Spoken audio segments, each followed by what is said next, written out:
I mean, okay, I mean, what is the advantage? Say you're a 31-year-old guy. What advantages are there to dating a 31-year-old woman versus a 21-year-old woman?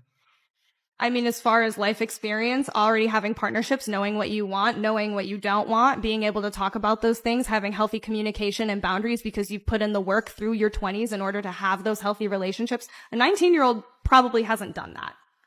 So what I hear is more sexual partners, more relationship baggage, more relationship trauma.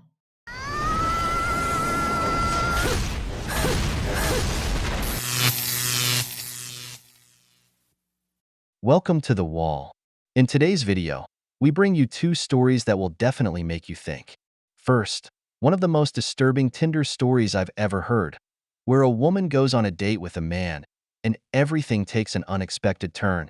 Then, we'll see how a girl erases 9 years of her partner's progress in a video game, all just to pull a prank for TikTok, driving this man to the brink of an emotional breakdown. I want you to smash that like button and join the channel by subscribing. Show some love to the movement. That's the only contribution we ask of you, man. Share your experiences in the comments to help guide other men. Without further ado, let's get started. This is one of the worst mistakes you can make as a man on a first date. So I've been going on a lot of dates recently, and I really want to know if anybody else feels this way. That has nothing to do with like splitting the check or like what they talk about or the place they choose to go to or whatever. It all has to do with the very, very first interaction. If we're going on a first date, we've never met up in person, this is the first time, like we met on a dating app or something, and they try to hug me, like do that awkward like hey side hug thingy, I will just be thinking the entire time on the date in the back of my head, I'm never going to want to see this person again. And I am a total like touchy-feely person, but I'm a touchy-feely person with like people that I know. So like if you're a guy and you're going on first dates, just like play it safe and don't hug her. Okay? Just don't do it. It just feels so like weird, unnatural, and like forced and like performative and just a total invasion of like personal space. Cocaine is a hell of a drug. It's funny how we're expected to be gentlemen, attentive, and make them feel comfortable, yet at the same time, any gesture of kindness is seen as invading personal space. Of course, it's not about splitting the bill or having an interesting conversation. No, the issue is that awkward hug, as if the guy were committing a crime for trying to be polite. What a tragedy. And the best part is, the guy is probably left wondering, what did I do wrong? While she's already decided there won't be a second date because of that horrible, terrible side hug. Then they wonder why men have given up on dating, why there's always a new requirement to meet, why everything bothers people nowadays. How will dates be now, with a meter of distance between each person? And then, when no man invites them out, they ask, where are the men? Every day, more brothers are added to the wall, collecting more victims. New fear unlocked for anyone dating. I was told the most insane story over the weekend. Of course, I have to share it with you. This story is about a friend of a friend of a friend. So I don't know who this is. Sorry if this is you. So this girl goes on a Tinder date and they vibe, get on really well, have a really good date. So she goes home with him and she spends the night. She obviously liked him and they had a bit of a connection and he seemed normal. Then a couple of days after the date, she starts to feel a little bit not right down there. So she goes to the doctor, obviously thinking, this guy's giving me something. So the doctor does some tests and gives her some antibiotics. A few days later, she gets a phone call from the doctor and he says, you need to come in ASAP. Obviously, she freaks out, like I would freak out, like what is this? So she goes back to the doctor, he sits her down and says, we need the details, the name, the number, the address, everything of the person that you slept with. You would literally be thinking, that's my dog. You would literally be thinking, what the hell is going on, right? So the doctor explains, we have found out what's going on down there and it's not your standard. And he proceeds to explain to her that she has bacteria down there and that bacteria can only be found one place. This is where my jaw dropped. That bacteria is only found inside dead bodies. I'll let you process that for just a second. So yeah, the guy had obviously with a dead body and then with her. I literally don't think I would get over this. So obviously the police got involved. He was investigated. Turns out that he did work somewhere that had access to dead bodies. I'm guessing a morgue. And he was arrested. And I think he's in prison. There are so many fears about dating, and this has just added to the list quite high up. Oh, hell no! Clearly, this is very disturbing. I have to say, there are a lot of crazy people out there. I had heard of people doing things with animals, but cadavers? That's another fear unlocked, brothers. Now, let me tell you what really disturbs me. The fact that this girl goes with a guy without protection so quickly. She didn't mention it in the story, but this is a guy she met on Tinder, a guy she didn't get tested with to make sure they're both okay. You don't go into battle without a helmet. Maybe she was lucky, but at least it wasn't an incurable disease. Let this be a message, brothers. No cap, no party. But now, I want you to see the most insensitive, wicked girlfriend in the next video, because this woman is downright evil. Oh, my fucking God! Oh, my God!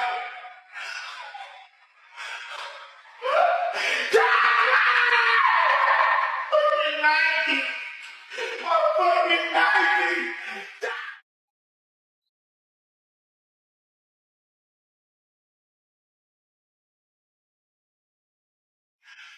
What the fuck did you do? What did you do? What did you do? I'm being sick. What the fuck did you do? You didn't leave my place. I'm not playing.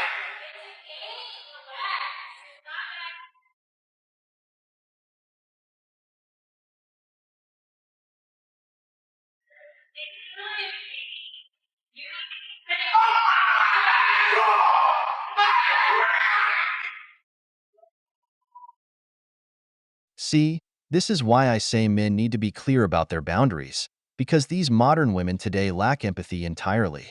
They're narcissists who only think about themselves, not their partner. What's the benefit of ruining something your partner has built over years just to see how they react? What's the benefit? This is the real problem, and it's not just about the game. It's the total lack of respect for their partner's time, effort, and dedication. To her, all of this is just a game. Something she can erase like it's nothing. But for him, it was more than that. It was his project, his achievement, something he built with passion.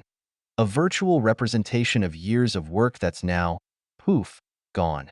What a lack of empathy, what a cruel gesture. But let's see what more there is.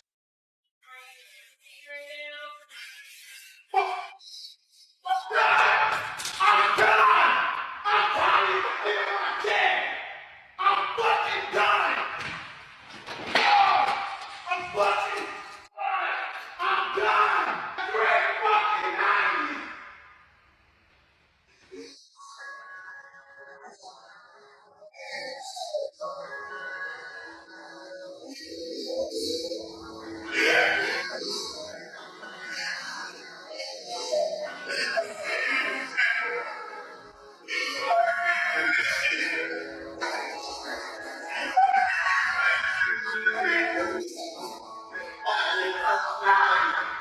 Hey, God! Hey,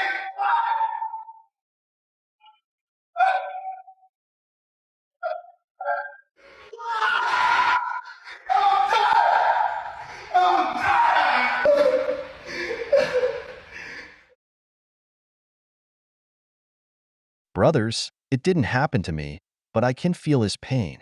It's like someone destroying this project I've poured hours of my life into. You put yourself in this man's shoes because we all have passions. Seeing your partner ruin it like that, with her acting like she doesn't care, is heartbreaking. My father once told me, choose wisely the person you have by your side, because if they lack empathy or don't feel your pain, they don't love you. The enemy isn't always outside. Sometimes, they're in your own home, sharing your time. Imagine if it had happened to her. This guy would be labeled an abuser. I know it's just a game, but it was important to him. I would have kicked her out, no question, because she doesn't care. She feels no remorse, no empathy for her boyfriend. This woman is simply cruel. You'll see why I say this in the next video. What's your deal? I'm done. I'm done with you. I'm done. No, seriously? I'm fucking done. You're that Seriously, angry? I'm fucking done. I agree, man. You know how long it fucking took me. You don't fucking understand. You don't understand. You always take this shit for a joke. It's not funny. Stop touching my shit. Ah, damn. Oh, I can't. We're done. We're fucking done. Are you joking? I'm done with you. I'm fucking done. I'm done. I'm done. You're always touching my shit. Always. Why?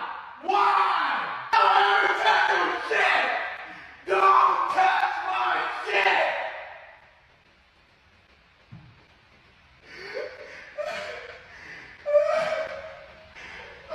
Are you? A few moments later. Okay.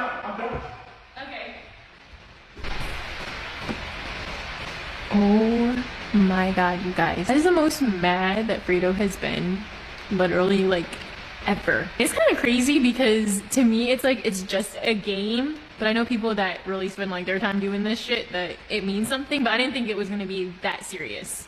Seriously, this is what he did. Seriously. Fuck up, you crazy bitch whore! Brother, what a narcissist this woman is. Just for content on her social media, she does this to her partner. You can tell she wanted to push him to his limit. Just listen to him. Why? Why does she always do this to me? It's clear she enjoys his pain. She doesn't have a shred of empathy for him. It might hurt now, and it's painful for him. But if this serves to remove someone like that from his life, in the end, it's a blessing. You won, brother, because that woman is your enemy and she's living with you. To her, it's still just a game, something unimportant, while for him, every time he repeats, "I'm done," it carries a massive weight. This isn't just about the game. It's about the total lack of respect and understanding for his time, his effort, and what it all meant to him. But here's the real irony. She's happy, completely carefree, while he's on the verge of an emotional breakdown. This is what really stinks about the whole situation. The absolute lack of consideration. While he's trying to process what he just lost, she doesn't show the slightest bit of remorse. It's like her only goal was to see how far she could push him before breaking him completely. And there it is. She's victorious, and he's destroyed. He didn't just lose a character in a game. It's the complete indifference from his partner towards something that was important to him. Brother, get that woman out of your life. That's not a partner. That's an enemy in your own home. Hey, just a reminder, no one prepared you for what you were going to go through.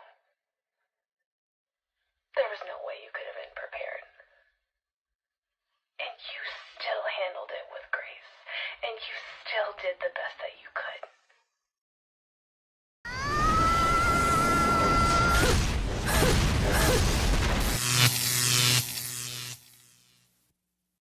Welcome to The Wall.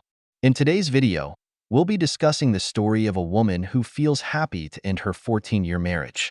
After checking her husband's Apple Watch, she decided within less than 24 hours to kick him out of the house and file for divorce, only to later regret it as she now has to provide for her children.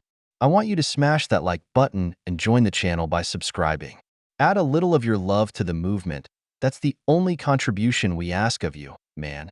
Share your experiences in the comments to help guide other men. Without further ado, let's get started. 7 months ago, my life flipped completely upside down when I got a wild hair to check my husband's Apple Watch. And in 2 seconds, I found some of the most disgusting text messages that I have ever read from a married man, and I discovered his infidelity. And 24 hours later, he and his parents walked out of my house. I lost, at the time, what I felt like was my whole life.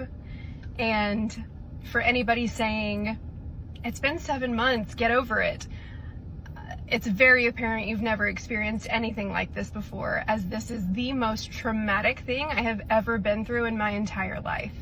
I lost my best friend, I lost an entire marriage, I lost essentially the father of my kids, my life partner, in a split second.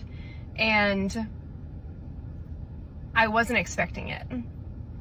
I've spent the last 7 months trying to figure out what life is going to look like for me and my girls, as we are in the middle of a divorce that I had no control over.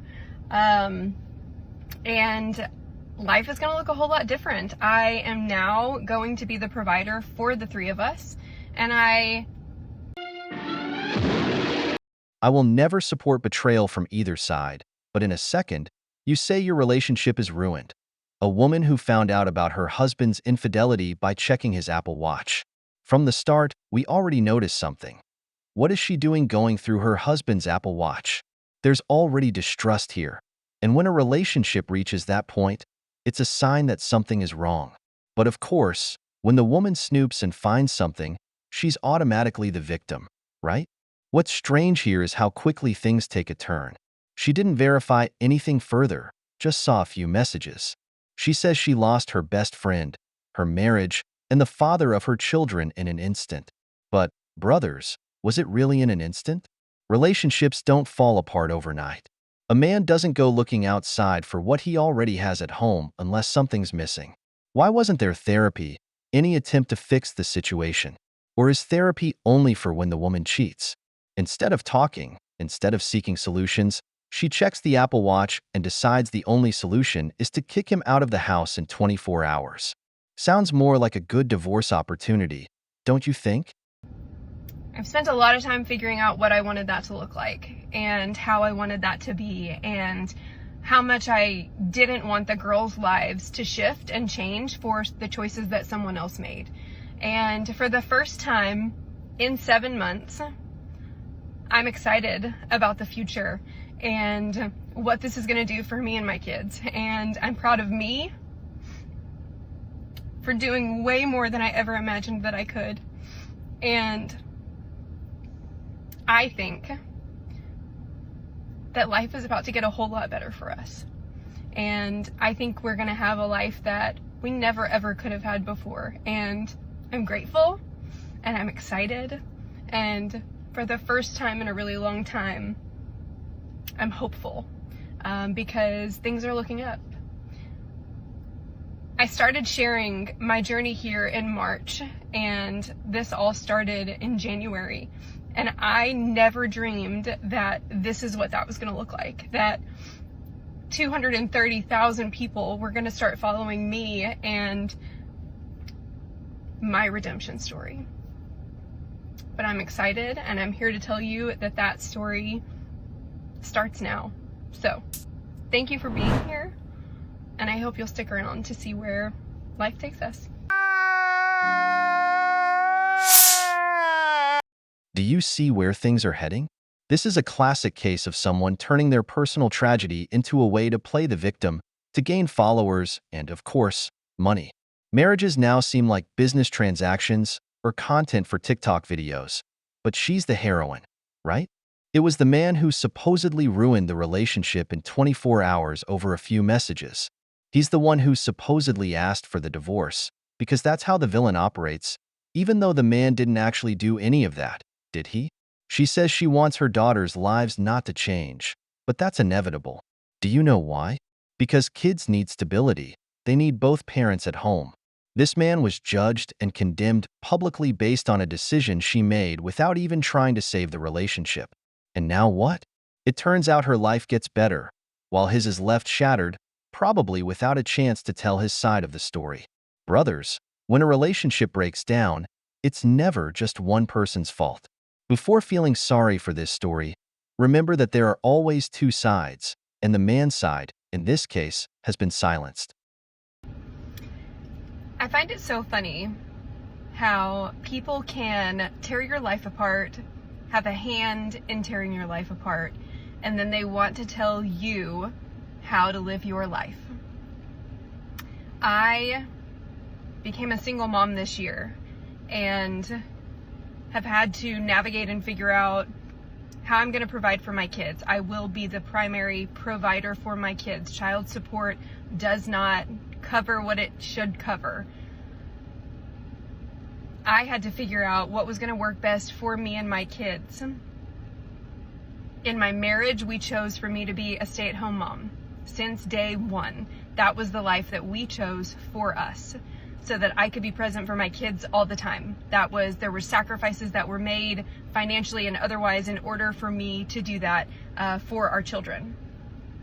And now that the other party has chosen not to be in this marriage, I need to be told what I can and cannot do in order to survive and take care of my children.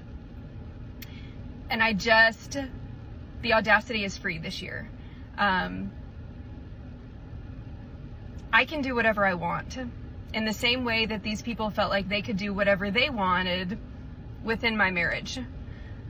I think people need to stay in their own lane in the same way that they want everyone else to stay in their lane when they meddled in someone else's life.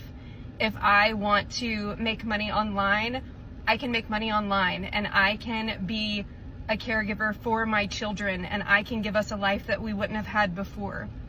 That's my choice. And I don't think anybody else should be allowed to make any choices for me after they've chosen this for me in the first place. This is not the life that I signed up for. This is not the life I agreed upon. This is what has been given to me by other people. And now I get to live it however I choose. What? What the fuck? In short, you're blaming your husband for the life you're living now, when you're the one telling your problems to the whole world. At what point, after leaving someone, sharing an intimate life, and going through relationship issues, does it say that when it's over, you have to broadcast it to strangers on the internet? Every day, marriage seems to get worse. There's always something new being added for the worse, brothers. And let's be clear, when a man goes through a divorce, he's not just losing his partner. He's losing almost everything he's built.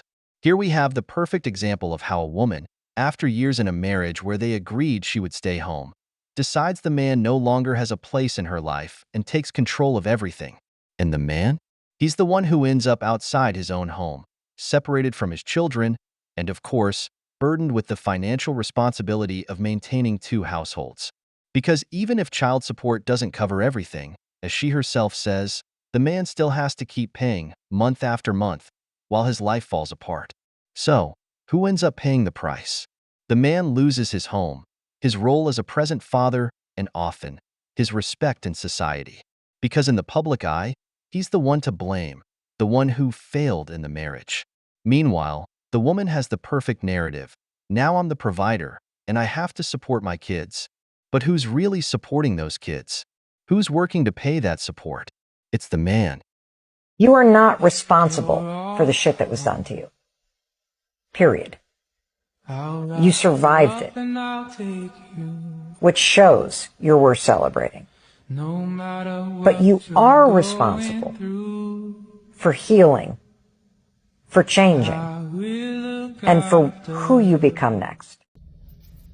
Today is mediation day, and I'm feeling anxious, unsettled, I think is the best way to describe it.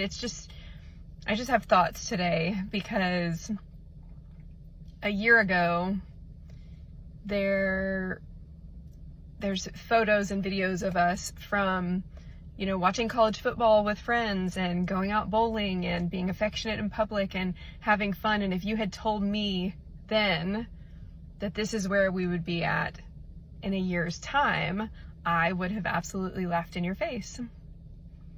I just would have, because I never, ever imagined that this is where we would be. But today, We will sit in 2 separate rooms with attorneys and a mediator, and we will split up our entire life. The last 14 years of my life, the majority of my adult life. Everything will be split. And that's just really weird. Really weird. I'm hoping and praying today for a good outcome for my kids and for me. And I'll let you guys know how it goes.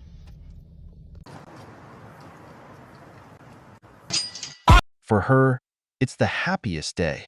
For the man, it's the beginning of the same hell. And this is the part that hurts the most. The mediation. This is where everything you've worked for, everything you've built over the years, is put on the table and divided like simple objects with no emotional value. The last 14 years of your life. Years of sacrifice, dedication, and building a home.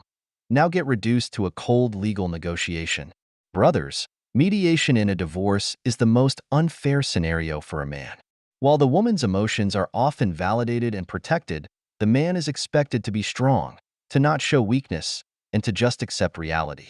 But what happens when that reality is that you're losing your home, the chance to see your children every day, and the fruits of all your years of hard work? It's easy to say, just divide everything. But what's being divided isn't just financial assets, it's your life. And the worst part is that a man has no room for error. If he shows any sign of frustration, if he dares to express anger or sadness, he's seen as problematic, as the bad guy in the divorce. Meanwhile, he's expected to accept the terms, pay child support, and move on without complaining. Because, brothers, that's how the system is designed. Everything is set up for the man to carry the heaviest burden, and if he doesn't, he's punished. The most shocking prenup I've ever seen, which was enforceable, had a provision that said that for every 10 pounds the wife gained in the marriage, she would lose $10,000 a month in alimony. He was very concerned that she was going to become less attractive and he was going to become more wealthy. So his solution to this was in the prenuptial agreement. He wanted a clause that said if they divorced, she was going to get like $70,000 a month for alimony. But for every 10 pounds she gained from the date of marriage, she would forfeit $10,000 a month worth of alimony. And it was designed to sort of create an incentive that she would remain thin. And that was enforceable, meaning they tried to challenge and set aside that provision. And the court said, this is a disgusting provision. I don't know why you married this person, but it's enforceable. It's a contract. The two of you signed it, and you had a right to sign it, and you agreed to these rules, and they may be ridiculous rules, but you agreed to them, and you have a right to do that. I think it's a kind of love. I think it's a form of love. Is it a form of love I'd be interested in? No, I think it's very shallow in some ways. There's something very honest about it. I mean, you can't argue with the fact that there's something very upfront about it. He was making very clear and putting in writing, here's the value you bring to this relationship. I consider your physical appearance vitally important to this relationship. And by the way, don't skip the other side of that equation. She was going to get $70,000 a month. That's a very impressive number. So I think she also understood there was a value to be attached to him as well. Is it something I would be interested in on either side of that equation? No. But do I have a right to say to someone that's not love? I don't think I have a right to say that to someone. I think that if this is an economy the two of you have agreed on, as a lawyer, see, my job as a lawyer is not to look, I don't look at it that way. I look at the engineering of it. So if I'm representing her in that transaction, all I could think is, okay, so we're going to want her baseline weight to be as high as possible. So I'm going to want her to have pennies in her pockets at the day we sign the prenup, because you'd have to establish a baseline, right? Because if you say gaining 10 pounds, you'd have to establish a baseline weight on the date of the marriage. So if I'm her, I want that to be as high as possible. So I'm going to be putting pennies in my pockets and eating as many cheeseburgers as I can before the weigh-in. Now, we're getting divorced. I'm going to be like a wrestler. I'm going to be in the sauna. I'm going to be sweating as much as I can. I'm going to take diuretics. I'm going to eat nothing but like grilled vegetables for a week or two, you know? I'm going to take off every ounce of clothing I can because I want to minimize my weight. This is why lawyers don't get invited to parties, because that's how we analyze problems. Like, I didn't hear that and go, what is the nature of their coupling? I looked at it and I went, oh, I could play with that. I could, whoever I'm representing in that transaction, I could figure out a way to, you know, kind of make that work. Cocaine is a hell of a drug. On the wedding day, only one person marries for love, and that's the man. The woman marries for a lifestyle, because it's the man who enters a contract where he can lose everything or end up like the guy in this story, being a slave to this woman, paying $70,000, as this lawyer explained. I'm sure that woman barely ate once a day just to lose that weight. The lawyer's right, they don't get invited to the celebrations. This man tried to set his own rules to avoid feeling completely stripped in case the marriage failed. However, what many don't see is that even with such an absurd agreement, the man is still at a disadvantage. The reality is, in most divorces, the man loses much more than the woman. The system is designed so that he's the one who has to pay. It doesn't matter how many prenuptial agreements there are or how many measures he tries to take to protect his assets, at the end of the day, the scales always tip against him. Because in a divorce, it's not just money or material things that get divided. Dreams, future plans, time with the kids, and often, the man's dignity are also split. You know what dating has taught me? No matter how great of a woman you are, you will never be enough for a guy who isn't mature enough to be a man.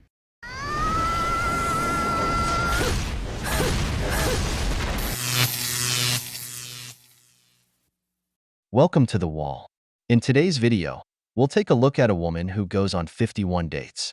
We'll see how some of them went, why Chads are rejecting her, and why the average man is being dismissed by her, only to later watch her complain about not finding her Prince Charming.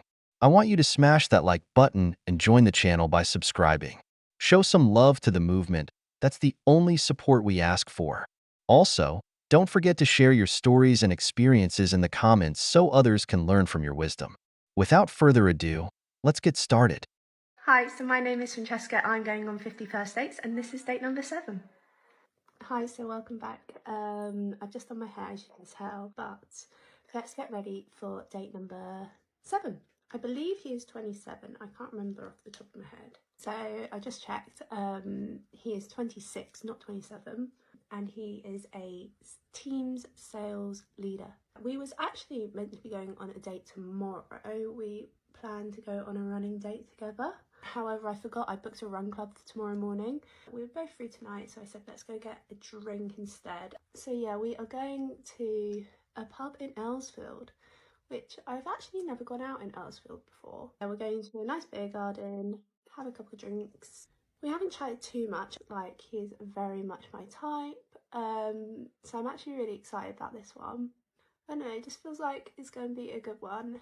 Let's just hope his chat matches up to his looks. But yeah. This is my first update in this one. As you can see, my hair's not done well. He's got very, very lovely eyes. We've been getting on. We've got a lot in common. I'm not having fun, but I'm not having the most fun. Hi guys, we're back for my second midway update. It's a bit rowdy in this toilet, but basically we have called it a night. I've just said like when I get back from the toilet, we're gonna like leave it. We get on, it's nice and easy conversation, but I'm still not like you off me. So it's maybe an early night, I don't know. I've got a run club tomorrow, so it's gonna be an early night. So it's the next day and here is everything that happened on the date. He's not like his pictures, but he's also not like his pictures. Does that make sense? I don't know. And like we're talking and we're getting on pretty well. We're very similar. It was giving friend vibes, I think, from the first like 25 minutes in. Oh, we went to a beer garden and the beer garden closed. And as we're leaving the pub and like parting ways, I actually see my friend. My date, he gets on a Lime bike and I go over and talk to my friend. I ended up going on a night out with him. I drank so much that I walked into a glass door twice. The date was mediocre. I most likely won't be seeing him again. Date number 7's a no, and I'll see you on the next date. Stop it. Get some help. Her plan is to go on around 51 dates, constantly creating content about each one. She claims to be 24 years old, although to me, she looks older. If she really is 24, damn, life has treated her harshly. What do you think, brothers? The strange thing is that if you watch this video and the ones that follow, she's always the one doing the rejecting. It's like no man ever passes her standards, which I think is what's really happening. But her ego will always say that she's the one ending things. The ironic part is that this is what happens to many men these days. They do everything that's expected of them, but it's never enough. Because at the end of the day, it's not about what you do, but whether you fit into the unrealistic fantasy that some women have. The guy could have been the most decent man in the world, but if he doesn't make her feel butterflies within 25 minutes, he's out. And then they wonder why dating is a mess. Hi, my name is Francesca. I'm going on 50 first dates, and this is date number 8. I don't think there will ever be a day when I'm not getting ready super quickly because I'm late. Today's date is a 27-year-old man. We matched on Hinge yet again. Matched maybe 4 or 5 days ago, I would want to say. We are meeting just before he goes on holiday. He works in cybersecurity, I think. He is 5'10". So far, I like the way he chats. We're going to Vagabond in Clapham Junction, a nice little wine bar. Right, so yeah, that is my super duper quick get ready with me. Literally got ready in 5 minutes. The next time you'll see me is probably in the toilet. So this is the first time I've been able to get away, but here's everything that's happened so far. We met at a wine bar to begin with. We left there after having a glass of wine. We've just come to a pizza restaurant. I am enjoying his company. He is pretty good looking. His eyes again are beautiful. I think I'm going to go downstairs and suggest we go somewhere else for another drink. This is the second bar that we've come to after dinner. I am enjoying my time with him. It's good vibes.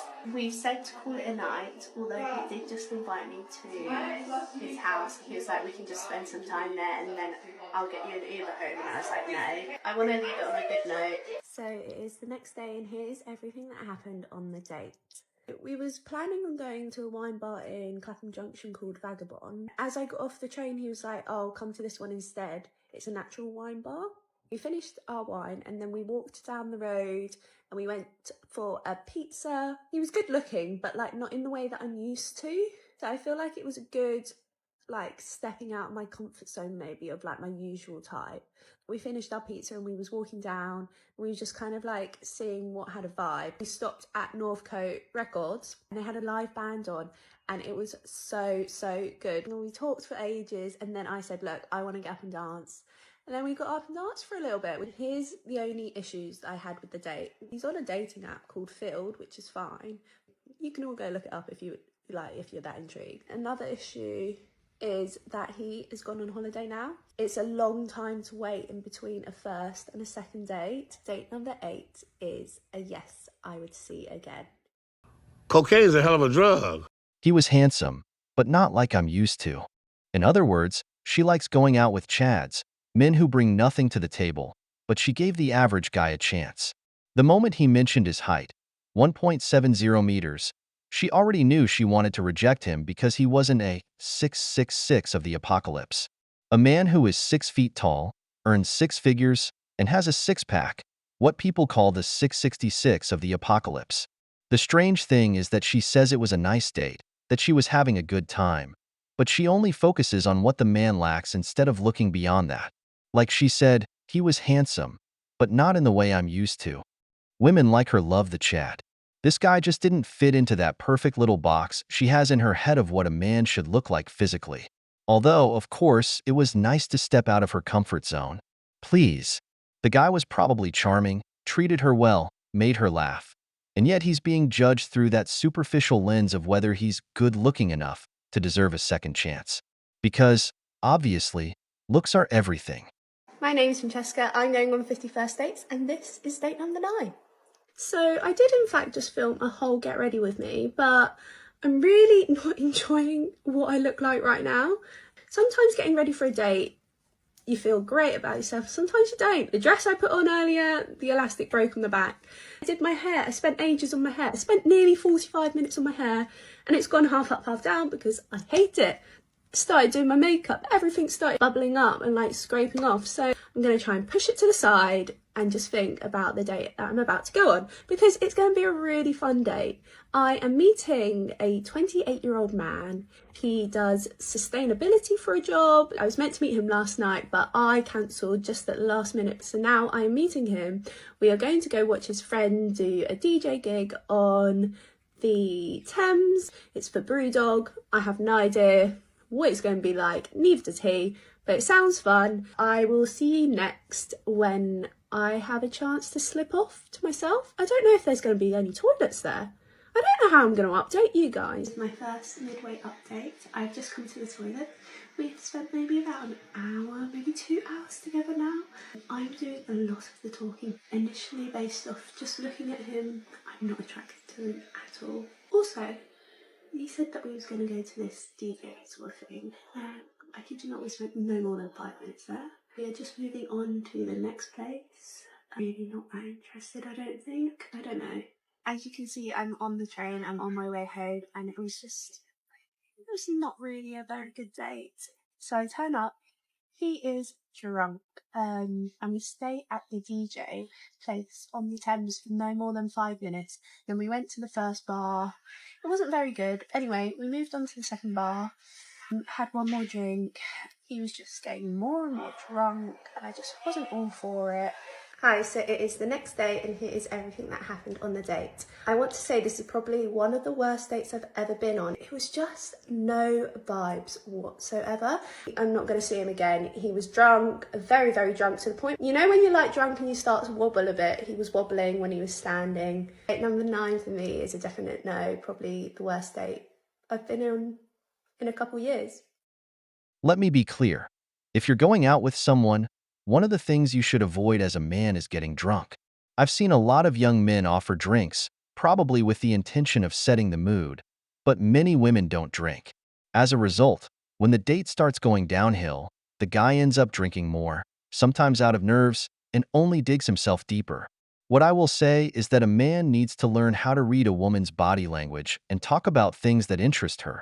One thing I like to do is ask questions. Learn to ask open-ended questions that can't be answered with just a yes or no. I mention this because if you're going out with a woman, it's assumed that you want things to go well, because that's the whole point of asking her out. Hi, my name is Francesca, and I'm going on 50 first dates, and this is date number 10. So welcome back. I am going on another date tonight. So let's have a really quick rundown of the guy that I'm seeing tonight. He's a 25-year-old man. It says he works in tech, and that's all he's given us. So who knows what that means. He is my type to a T. He's a ginger man, so I'm quite excited about that. I can't remember last time I went on a date with someone who was ginger. We are going to the castle. I like the castle in Tooting. I think it's a fun pub. It's quite kind of a last minute date. It's a quick outfit. I've just got a long sleeve pink t-shirt on, a midi skirt, and I'm gonna wear these shoes. So I've just quickly come to the toilet. This is my first midway update, and I'm so happy. He is my type to a T. He's so good looking, and he's lovely as well. Super happy, enjoying my time, and I actually can't wait to go back down and talk to him more. So this is my second midway update. I really am quite enjoying myself. Best date I've done since this series. I'm finding him very attractive, conversation's flowing. I'm thinking at the moment we could have a potential second date. So I have just left, and we've arranged to meet on Saturday. So it is the next day, and here is a quick update of everything that happened on the day. I had such a good time last night. I am so happy with how the date went. I brought the first drinks this time, because I got there I think maybe like 5 minutes before he did. There was a pub quiz going on, so we had that in the background. We was semi-answering the questions while trying to talk to each other. So there was no dolls in the conversation. He was like my type to a T. Couldn't have asked for more in that sense. Got on so well, like time really flew. He hasn't been on Hinge for long. I was his first Hinge date apparently while he's been living in London. We are actually trying to plan our next date. We might be going on a date tomorrow. Date number 10 was a really good one and I'm excited. I've always said that genuine interest is non-negotiable. The more a woman is attracted to you, the more flexible she becomes. When a woman is physically attracted to you, she's more inclined to make things work. This guy must have hit the genetic lottery. He was her type. She was eager to meet him. But you know what happened? Based on what I saw in the comments, and the fact that she's still making videos, the guy ended up rejecting her. He was a Chad, and it seems like he didn't want to waste much time. He was looking for something more casual. You know what I mean. And as we all know, Chads are always very clear about what they want. She, on the other hand, has to keep her TikTok business going. So it didn't lead to anything. Hi, my name's Francesca and I'm going on 50 first dates. This is date number 16. So welcome back. This is date number 16. Again, a Breeze date. With Breeze, you could buy a single date token or you could buy 3 and you'd save a bit of money. The guy that I'm going on a date with today, he is 27, I believe. I can't remember off the top of my head what he does. He is from Sydney. So today, the app is sending us to Escapologist in Covent Garden. So this is what I'm wearing. I've just gone with this dress. Pretty simple. I'm gonna wear it with big boots and maybe a blazer. I will catch you in the loo. So as you can see, I'm no longer on the date. I would say the date lasted maybe an hour. I think again, just very different people. So, day number 16. What is there to say? I don't even think I did a midway update. It was like the world's shortest date. I didn't even get a chance to go to the toilet. It was that short. He was nice, he was friendly. Was not matched at all, and I think this is down to Breeze. I have decided after this date that Breeze is not for me. Out of the 3 dates that I've gone on from Breeze, 2 of them we have not aligned, we have no interests that are same. And because you don't get to do that initial talking, you don't get the vibe, and you can't, when you get that initial talk on text, you're able to pick up, see if you're on the same level sort of thing, or you've got the same flow. It was just awkward conversation. Kind of gave me work colleague vibe. Yeah, really short and sweet. That was date number 16. I think this is going to be my shortest video ever. I'm not sure how dating works in Australia, but if any brothers from there can drop their wisdom in the comments, it would be appreciated. I don't know if modern women over there are into this whole freewheeling lifestyle, because that's where that story came out about the girl who was with 300 guys in a year. It seems like the numbers for women are getting pretty high. This girl, as I mentioned, wants to go on 51 dates, and with the pace she's going, I think she'll go for even more. In this case, she got rejected, and I think she knows why, probably because she doesn't look the same in real life as she does in her photos. I personally doubt she's really 24. And given how things have been going for her this month, the Chads are rejecting her, brothers. The difference is that men tend to reject more decently, and it seems like that's what's happening to her right now. Yeah, so this patriarchy stuff that we've kind of been going along with, it's harming us. I mean, men are treating us like crap.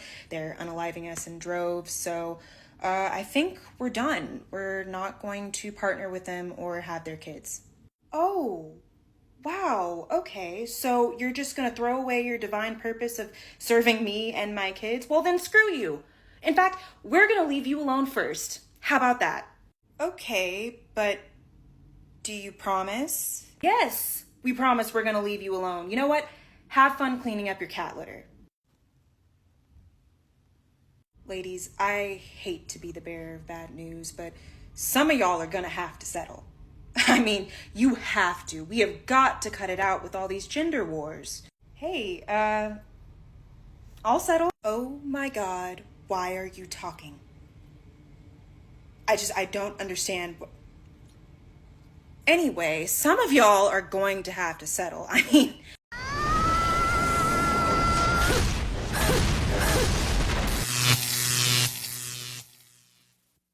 Welcome to The Wall. In today's video, we'll be talking about the 4B movement, a movement that gained strength in Korea but has made its way to the West, because all bad things eventually get here. We'll see how several women are once again complaining about men, and now they claim they will take on an involuntary celibacy so that men will suffer. I want you to smash that like button and join the channel by subscribing. Add a bit of your love to the movement. That's the only contribution we ask of you, man. Share your experiences in the comments to guide other men. Without further ado, let's get started. Straight men need to step up their game and relationally with women, or they are going to be pushed out. We really are seeing this play out in real time through the 4B movement. If you're not aware of this movement, it's a radical feminist movement that originated in South Korea, but it has gone global in recent months. And the focus of it is decentering men, but in a very hardcore way. Straight women specifically are committing to not only never marrying men, but never being in relationships with men or dating men, and more significantly, to never having sex with men. And we are at a very interesting point in history now where sex toy technology is so good that women do not need men in a sexual context. And there's obviously been a trend for a while now of women committing to platonic life partnerships, which is where they move in together with a best friend of the same gender and have a completely but committed lifelong relationship, because they are finding more meaning in that relationship and more connection and support and validation than what they are getting through their relationships with men. I think for so long men have seen it as some kind of threat that they can make, like, well, you need men, like, what will you do without us? But women are literally at a point where they are so fed up that they are saying, we don't care. We are just really sick of men's shit. This is the consequence of toxic masculinity. This is the consequence of this whole alpha male movement that was led by the likes of Andrew Tate and Jordan Peterson, telling men that women need to go back to traditional gender roles. Women need to go back to the kitchen. Women can't have only pages. They can't have Instagram accounts. They can't wear certain items of clothing. Women are just like, that. We're just going to do us. And if the human race dies out because we're no longer procreating, then so be it. Stop it. Get some help. This movement is like the evolution of feminism, but on steroids. In short, they don't want to have anything to do with men. So what are they going to be? Modern nuns? I've always said that when something is being given so much power, you should always look at who benefits behind the scenes. If women are turning away from men, who stands to gain? Other women who are interested in women, because there would be more vulnerable women available. That's why you've heard talk of lifelong platonic partners, because now, according to these women, a toy can replace us. But who's going to pay their bills, the dates, the trips? Who's going to give them children? Who will work for them? Because it seems like all of them want to leave men behind until they need one. Also, take a look at what kind of women we're not losing out on, guys, in the next video. So, the 4B movement. Yes! Do it! It's your generation's turn. Our generation, we always stood in front of the courthouse with signs and threatened this and threatened that. This is it. I think we're all in. This is it. Your generation is going to make the statement that we should have. By the way, 61, no kids. Let me check in with you. Everything's fine. No regrets. Lived most of my life alone.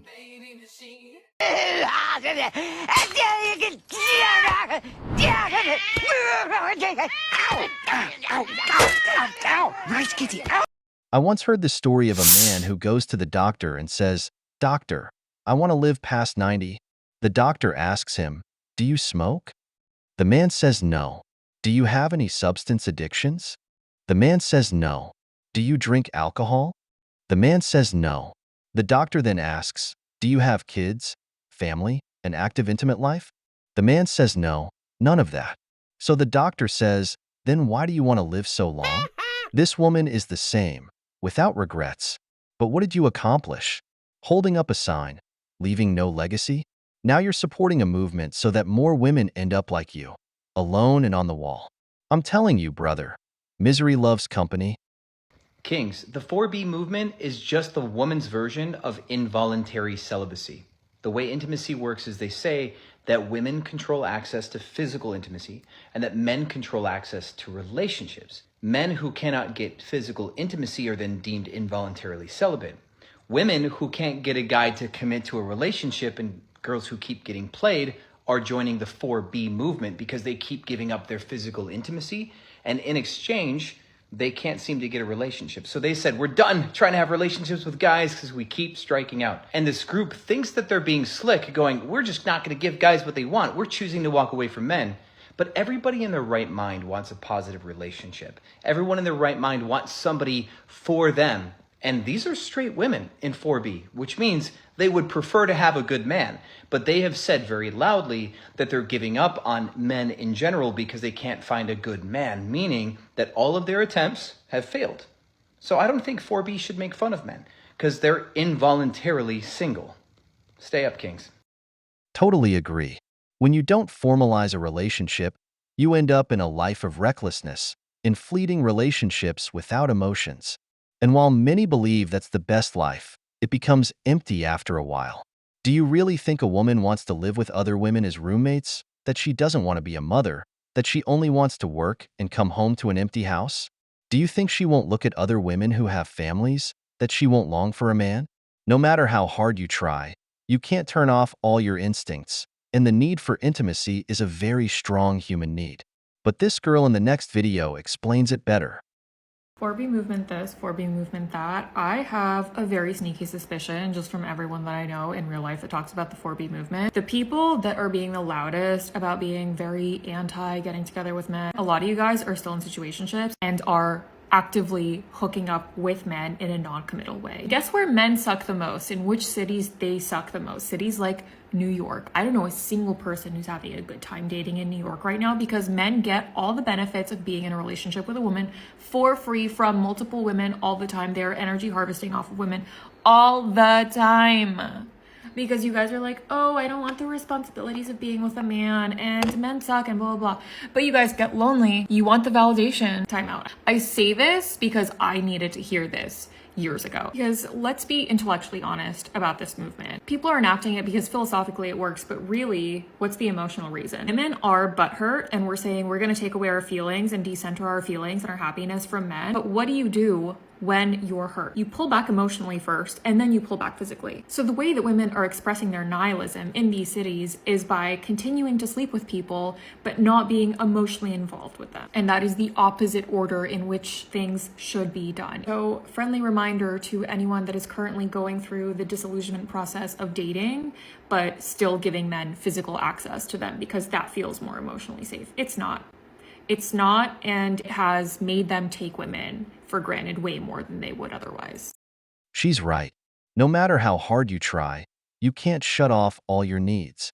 You can hold them back for a while, but at some point, they come back. Women, whether due to hormones or their biological makeup, often have more desire than we men do. So they end up, as this girl says, seeking intimacy. Let me be honest. If you offer that on a silver platter to a man, especially to a Chad, without requiring any commitment, of course he's going to take it. He really has nothing to lose. That's why this movement doesn't make much sense.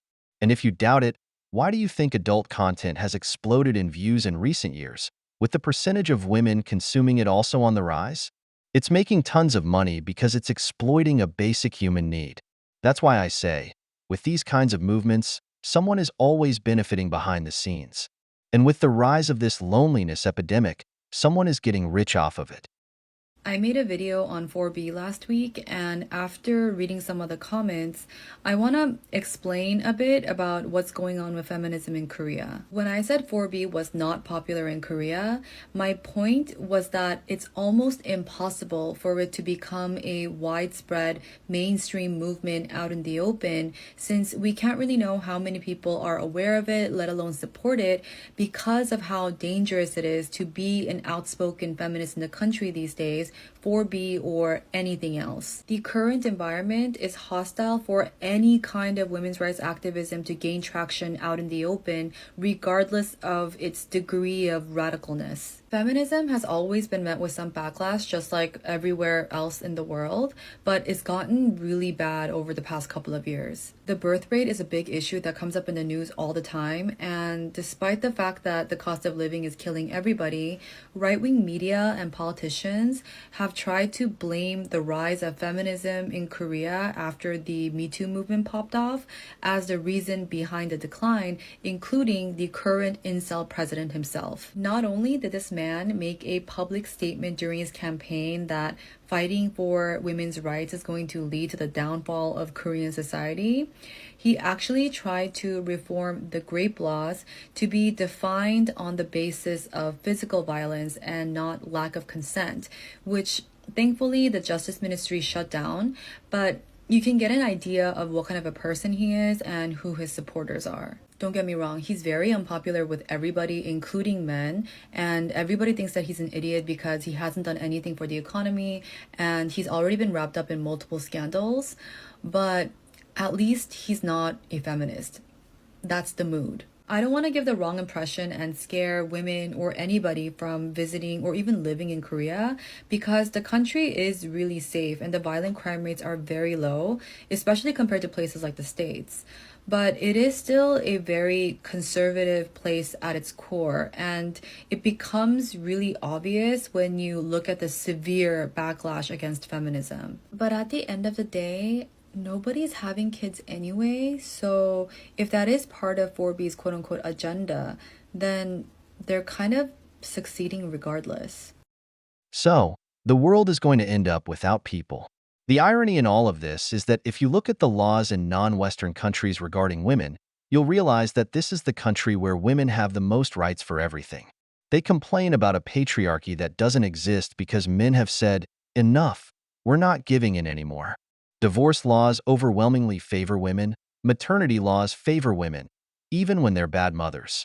Even if you live with a woman without being married, there are laws that benefit her, giving her incentives. In the workplace, women get more days off, more permissions are granted, and they often earn higher salaries than men in some fields. They receive more help from the state than men do, and on top of that, when they divorce, they get the kids. They even invented an app that gave them all the power, like Bumble, which is now going bankrupt. What more can we give? Even for a judge to grant permission for a DNA test, the mother has to approve it. We get thrown in jail if we don't pay child support. Honestly, what more do they want from men? For us to be slaves?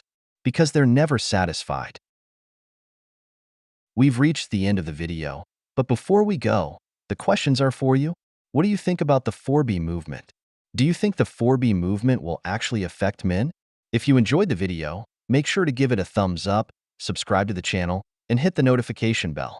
Your support means the world to us and motivates us to create more content. Stay tuned for the next exciting video from the wall.